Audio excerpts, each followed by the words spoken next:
32 minutos han pasado de la hora 10, 13 grados es la temperatura en este momento, 70 el porcentaje de la humedad, una mañana realmente espléndida y una máxima prevista en 19 grados y nos vamos metiendo en este fin de semana primaveral. Mañana 12 de mínima, 19 de máxima, el domingo 14 de mínima, 21 de máxima, ambas jornadas igual que la de hoy, con cielo parcialmente nublado. Recordá que te podés comunicar con nosotros a nuestras líneas directas. Una es el WhatsApp, en el que podés dejar mensaje de texto o de voz, 11 35 96 43 34, 11 35 96 43 34, y la línea fija es el 4553 7541, 4553 7541, dos líneas para que te comuniques con nosotros. Y en las redes nos encontrás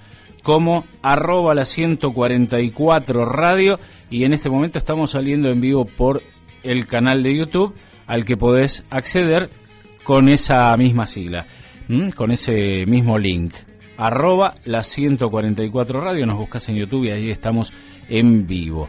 Muy bien, lo señalamos antes de la pausa.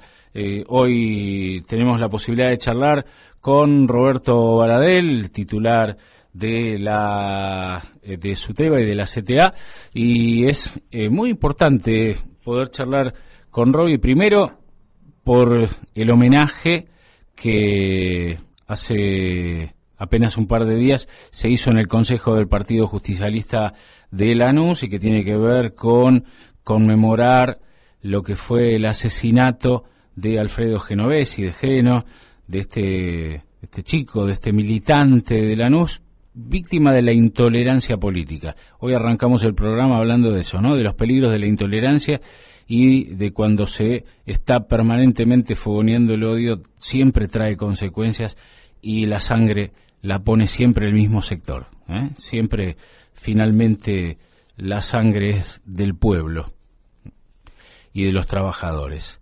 Y estamos en comunicación ya con Roby Baradel y le decimos buen día y le agradecemos la gentileza de atendernos. ¿Cómo está, Roby? Buen día. Buen día, gracias por llamar.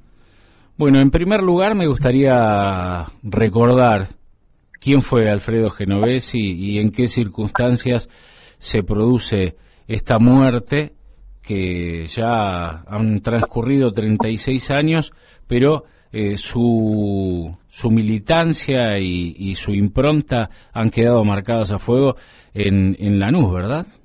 En su distrito. Sí, era un militante que ya desde la escuela secundaria tenía muchas inquietudes, una excelente persona, un gran compañero, era genial, y un tipo muy lúcido, aún con la corta edad que tenía, muy lúcido. Yo recordaba el otro día en el homenaje que le hacíamos cuando fue el tema de Malvinas y la dictadura cívico-militar, quiso tocar esa fibra que tenemos todos los argentinos de defensa de la patria, de la soberanía, de las Malvinas. Es una causa nacional, pero la dictadura no lo hacía honestamente, lo hacía para tapar las aberraciones que había cometido para perpetuarse en el poder.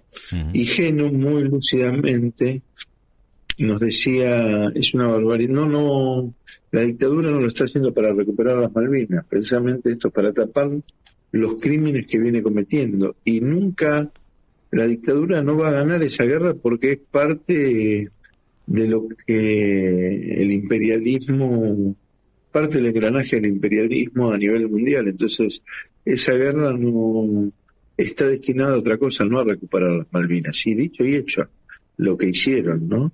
Era para tapar los crímenes, para perpetuarse en el poder.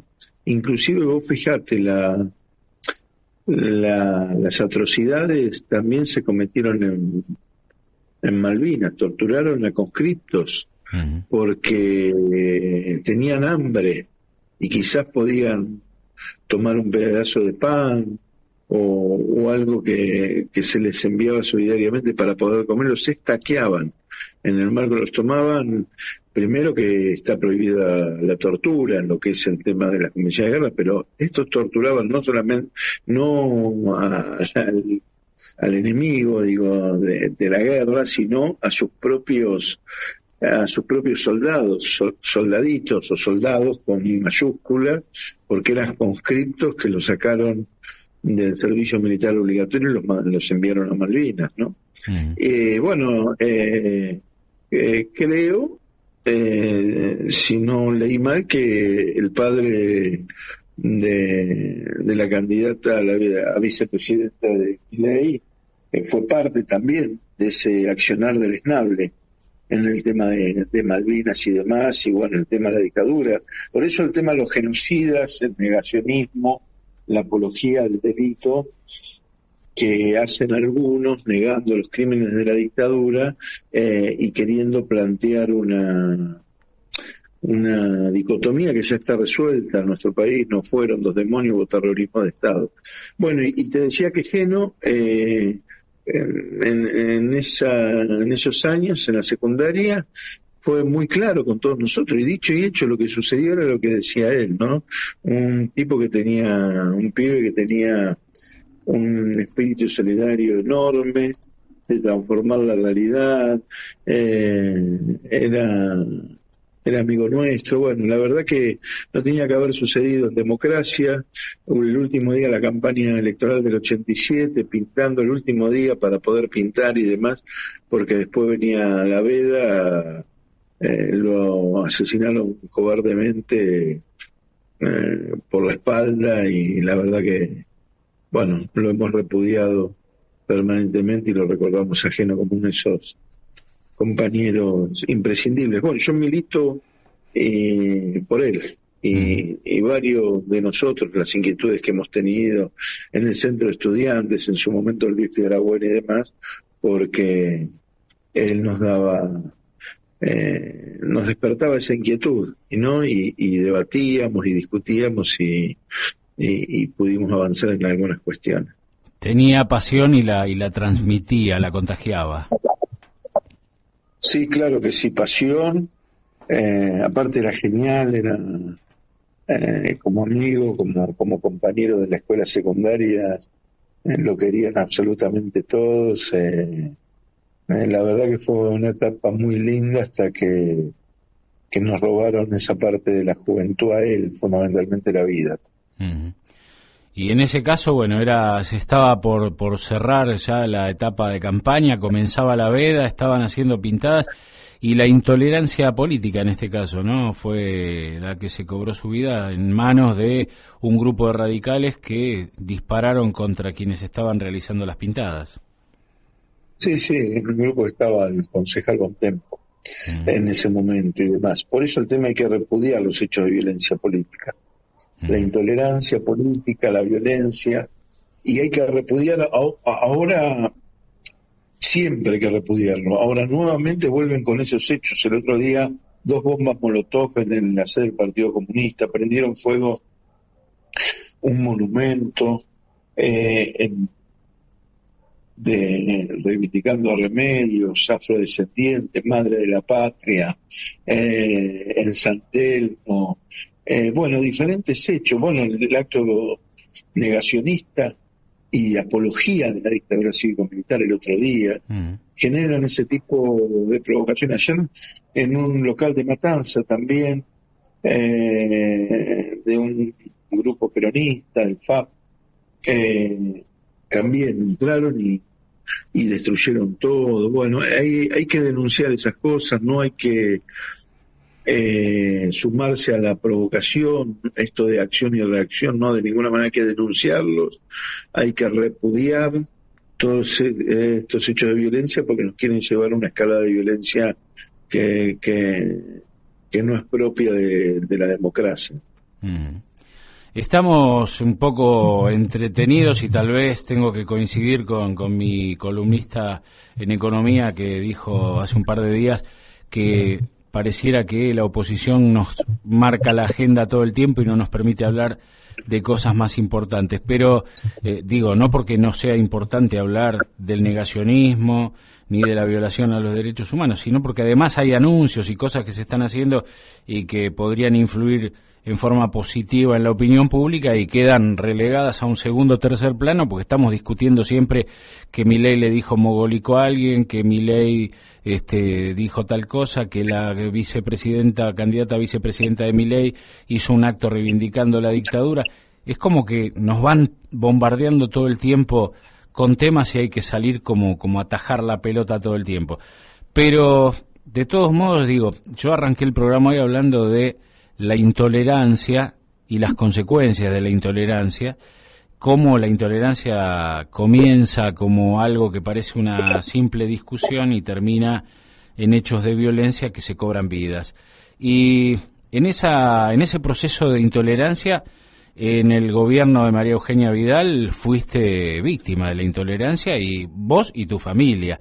Y ahora, por ejemplo, aparece Grindetti, intendente en uso de licencia de Lanús, pretende ser gobernador de la provincia y habló de la escuela y de la educación y dijo que no la van a privatizar como propone Milei, pero tampoco quieren ser rehenes de Baradel. Otra vez la estigmatización a tu persona, otra vez si llegara a gobernar la provincia un PRO, o uno de Juntos por el Cambio, estarías en la mira para pegarte y pegarte y pegarte todo el tiempo.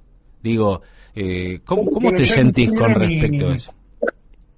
Sí, ya lo hicieron y se tuvieron que ir ellos con la cabeza agacha y con el repudio del pueblo. Y yo fui a elecciones y ganamos por el 80% del respaldo de los docentes de la provincia. Se tuvieron que ir ellos porque no era una cuestión. A mí lo personificaron en mí, pero es una cuestión colectiva. Claro. Algo tienen razón ellos en algo, que con nosotros no se puede. No se puede privatizar la educación pública, no se puede hacer negocio con la educación pública, no se puede no invertir en la educación pública, no se puede bajarle los salarios a los trabajadores. Esas cosas con nosotros no se puede. Ahora, todo lo que sea, vos fijate que ahora está el juicio por las muertes de Sandra Rubén. Los familiares pidieron que estén sentados como tienen que ser en el banquillo los acusados, María Eugenia Vidal y el anterior director general de Cultura y Educación, porque el Consejo Escolar estaba intervenido directamente por la Dirección General de Cultura y Educación en ese momento. Y nosotros estuvimos como más de 6 meses antes haciendo marchas, reclamando. Íbamos a presentar unas carpetas en la puerta de la gobernación, nos cerraban la puerta de rejas en la cara, ni siquiera teníamos la posibilidad, y está filmado, no es que lo digo yo, graficando una situación de falta de diálogo, sino es literal, es lo que sucedió, lo está registrado por las cámaras. Cualquier persona se puede acercar a la gobernación, a la Dirección General de Cultura y Educación en esa entrada a presentar una nota. Nosotros no podíamos. Entonces, lo que yo le diría a Grindetti, que no se sabe bien qué es más importante para Grindetti, si evidentemente los vecinos de Lanús para nada, ¿no? Eso seguro, y después está entre lo del club y no, el otro día planteó que era más importante ganar la elección. En realidad es en el tema de la disputa partidaria, política, porque importante sería poder aportar a mejorar la calidad de vida de todos y de todas, ¿no? Pero bueno, lo que nosotros no vamos a hacer rehenes es de la desidia del ajuste de un gobierno como el de Vidal o de Macri o de los que hoy intentan representarlo, que nos lleva a la muerte. Por ejemplo, a la muerte de Sandra Rubén. No vamos a aceptar que explote nuevamente una escuela. Por eso reclamamos siempre con infraestructura. Por esto el actual gobernador Axel Kicillof, cuando se sentó con nosotros, mira, María Eugenia Vidal se sentó con nosotros el primer día de gestión. Nosotros elogiamos ese gesto de María Eugenia Vidal. Le dijimos, estuvimos más de 2 horas hablando. y asumimos un compromiso con ella y ella con nosotros, que más allá que no estuviéramos de acuerdo en algunas cuestiones, en lo que íbamos a estar de acuerdo, íbamos a trabajar juntos. El tema de infraestructura, coincidimos ambos que iba a ser así. Bueno, debut y despedida, nunca más nos recibió. Axel Kicillof no nos recibió el primer día de gestión, nos recibió 15 días después. Ahora, después de recibir al Frente de Unidad Docente Bonaerense y tener casi la misma conversación que habíamos tenido con María Eugenia Vidal, a los 20 días diseñó un programa que se llama Escuelas a la Obra, y ya se hicieron más de 5.000 obras de escuelas en la provincia de Buenos Aires y más de 170 escuelas nuevas inauguradas. Varias que ya estaban, algunas de ellas que estaban por al 70%, al 80% que cuando subió María Eugenia Vidal, y nunca más les puso un solo ladrillo encima y dejó que se deterioraran las construcciones, que las intrusaran y demás. Bueno, ella lo planteó, el tema había hospitales terminados y dijo que no los iba a inaugurar. Eso le hacen daño al conjunto del pueblo. Bueno, ese es Grindetti, esa es María Eugenia Vidal, ese es Grindetti, es el PRO, es una política que no le interesa el conjunto de la sociedad. Y vos fijate que con el tema de las medidas de fuerza, que fuimos tan criticados, ahora el PRO nos critica porque no hacemos medidas de fuerza en el gobierno de Axel Kicillof. Claro. Y sí la hacíamos con el gobierno de María Eugenia Vidal. Y yo le diría, si María Eugenia Vidal hubiera hecho lo que hizo Axel Kicillof, no tendríamos necesidad de llevar ninguna medida de fuerza. Claro. De hecho, el primer año no la hicimos.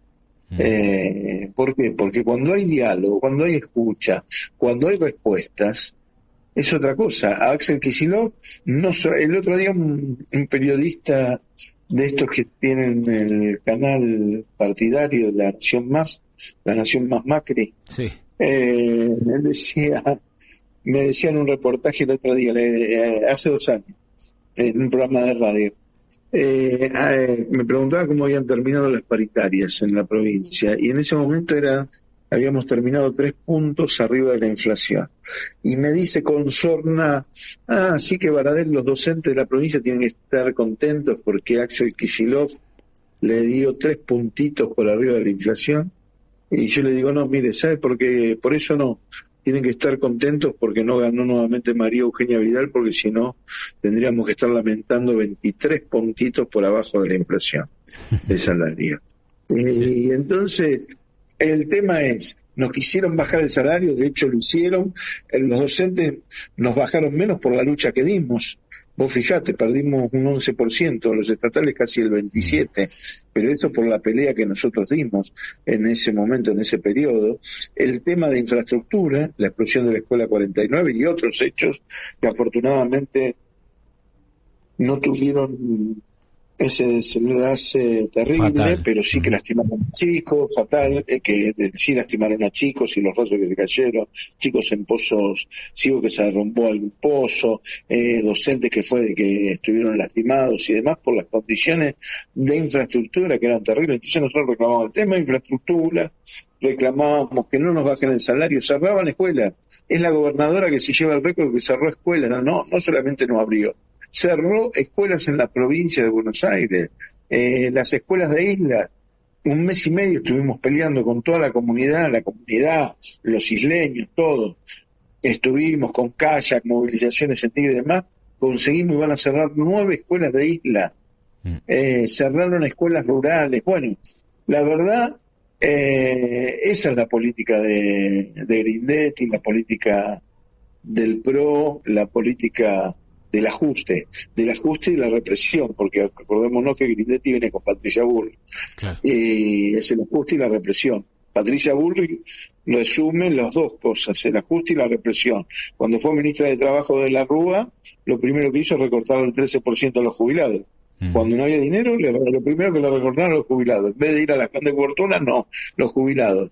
Y la represión, la muerte, el asesinato de Rafael Nahuel en Bariloche, o la desaparición y muerte de Santiago Maldonado, también responsabilidad de la cartera de Patricia Bullrich cuando estaba en el gobierno de Mauricio Macri. O sea que ellos resumen ajuste y represión, y yo estoy convencido que que nuestro pueblo les va a dar la espalda, como se le está dando, ya está claro, ¿no? Se creían que tenían la elección ganada y, y vos fíjate hoy lo que están dando las encuestas y demás. Sí, cada vez más abajo Patricia Bullrich, es verdad.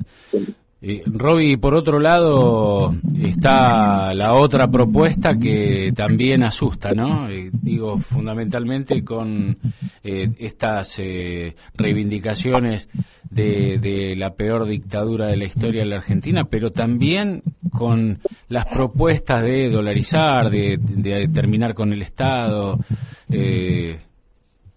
bueno, de los vouchers para la educación, de los vouchers para la salud. ¿Cómo ves el panorama de acá a octubre en función de cómo fueron las PASO? Políticas fracasadas en otras partes del mundo, ya lo explicamos, ya los vouchers educativos y demás generan mayor desigualdad, y que inclusive con los lugares que llevaron adelante las tuvieron que después modificar. Caída en el tema de los niveles de aprendizaje y demás. Pero bueno, tiene que ver con eso, tiene que ver con el sistema, y en esto hay que hacer una autocrítica, porque no es solamente en Argentina. Cuando los gobiernos populares, progresistas, en el mundo se corran del tema del estado de bienestar y mantienen un status quo, o no transforman la realidad, entre la copia y el original terminan eligiendo el original y llevan política, por ejemplo en Europa le llamaban acá ajuste, le llamamos, y en Europa políticas de austeridad. Entonces, primer aprendizaje, hay que transformar la realidad. No se puede administrar en los límites que te marca el sistema de esa administración. Hay que transformar, hay que romper esos límites. Por eso la discusión con el Fondo Monetario Internacional, por eso Néstor Kirchner tuvo el apoyo que tuvo, cómo transformó el país, y después Cristina Fernández de Kirchner, porque no se adecuaron a los parámetros que le exige el sistema. Y cuando entre la copia y el original, eligen el original, como pasó acá en la Argentina con el tema de el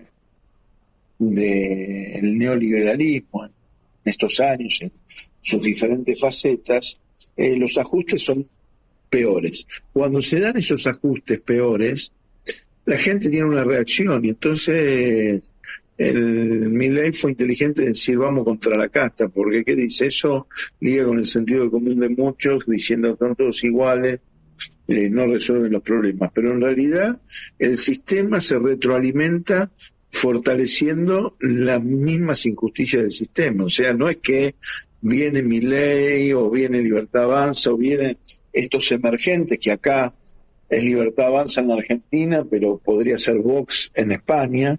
Esos emergentes lo que hacen es reafirmar el sistema de desigualdad concretamente y garantizarle a los grandes poderes, a los monopolios, aquellos que tienen la riqueza, que ostentan la concentración de la riqueza, seguir garantizándole la rentabilidad.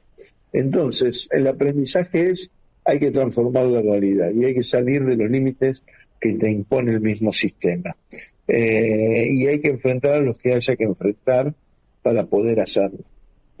Por supuesto, en el marco de convivencia democrática. Y cuando hay intentos de desestabilización antidemocráticos, hay que salir a denunciarlo y alertar a la sociedad. Yo no sé por qué no se utiliza la cadena nacional cuando se podría estar utilizando para explicar determinadas cuestiones, ¿no? Antes había una crítica a la anterior presidenta, Cristina Fernández de Kirchner, por el uso de la cadena nacional, pero es clave que se pueda explicar en el marco de la cadena nacional determinadas cuestiones que hacen al conjunto. Mira, ahora te voy a enviar un videíto que enviaron en TikTok, que le preguntaban ahí en Luján sobre el tema de deuda. Y entonces decían, de Independiente, ¿quién es uno de los equipos de fútbol con más deuda? Todos, 5 o 6 personas que le preguntaron, le decían Independiente. Bueno, que justamente lo preside Grindetti. Dijeron, ¿quién está salvando a Independiente? Por supuesto que nadie dijo Grindetti. sacándolo de la deuda. Maratea, todos tenían claro Maratea. Después cuando le preguntaron, ¿quién asumió la deuda externa del Fondo Monetario Internacional? Creo que ninguno dijo, Macri. No, dijeron Alberto y Cristina. Alberto y Cristina, vos fijate, después dijeron, ¿quién dijo que va a pagar la deuda con el ahorro de los argentinos? Decían Massa, lo dijo Bullrich. Sí. Vos fijate el tema de los niveles, eso también los medios hegemónicos, la desinformación que hay, por eso hay que trabajar mucho para que la gente sepa realmente y que estén advertidos. Después si quieren votar a su propio verdugo, que tengan plena conciencia que van a votar a su propio verdugo. Claro. Pero entiendo que muchos argentinos, si uno da la discusión, no van a votar a su propio verdugo. Así es. Roby, bueno, ya estoy con apenas un par de minutos para el cierre. Simplemente y en 2 palabras, tu sensación de Lanús y la posibilidad concreta o no de recuperar el distrito después de estas gestiones amarillas que no le han hecho nada bien, salvo a Lanusita, porque te alejás 5 o 6 cuadras y Lanús es un campo de batalla minado, con las calles hechas pedazos, basurales por todos lados. Yo creo que el otro día estaba no solamente me reconfortó el tema del homenaje ajeno, que le agradezco profundamente al Partido Justicialista de Lanús, sino el entusiasmo de ver a todos en unidad, a todos los candidatos que fueron a las PASO del peronismo. Faltaba Víctor de Genalo, pero mandó una adhesión y representante porque no estaba... Estaba de viaje. Estaba de viaje, y Víctor fue uno de los primeros que nos sostuvo a nosotros en ese momento cuando no había muchos que nos abrieron las puertas. Yo siempre los reconocí. Así que verlo a Julián Álvarez, a Omar Gandurralde, a Nicolás Russo, ahí Agustín Valladares, a todos, estuvieron todos. Agustín Valladares, a todos los candidatos, respaldando la candidatura de Julián. De Julián, espectacular. Yo creo que es muy importante Julián Álvarez que pueda, yo creo que con la fuerza de la unidad, ya hubo un resultado positivo en las PASO y hay que consolidarlo. Nosotros la CTA va a respaldar fuertemente, posiblemente haya un acto en Lanús con Sergio Massa, con Axel Kicillof, respaldando la candidatura de Julián, y todos los gremios de la CTA, de la CGT, organizaciones sociales, políticas, tienen que respaldar. Lanús siempre fue peronista y tiene que volver a ser. En realidad, las políticas públicas las mejores políticas públicas de avance en el distrito las llevó adelante el peronismo. Eso tiene que volver para el beneficio de todos, para beneficio de todos los lanucenses, de los peronistas y de los no peronistas, de todos los vecinos de Lanús. Lanús se merece que todos y todas puedan vivir dignamente, y yo creo que la sociedad, en este caso el 22 de octubre, le van a posibilitar que el peronismo vuelva al gobierno de Lanús. Roby, te mando un gran abrazo y te agradezco el tiempo que nos has dispensado. Gracias a vos, a ustedes. Gracias. Abrazo. Roberto Baradel, titular de SUTEBA y de la CTA, charlando con nosotros aquí en el cierre del programa de hoy del Noti 144. Nos reencontramos el lunes a las 9, deseándoles un excelente fin de semana.